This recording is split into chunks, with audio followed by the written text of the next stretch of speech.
সাথী ছিল দেশের বাড়িতে।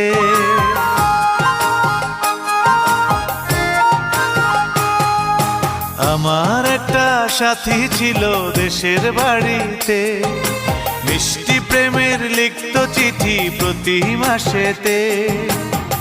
হঠাৎ একদিন খবর এলো সাথীর নাকি বিয়ে হলো আমার অজান্তে। এখন বলো দেশে যাব কার আশাতে, এখন বলো দেশে যাব কার আশাতে।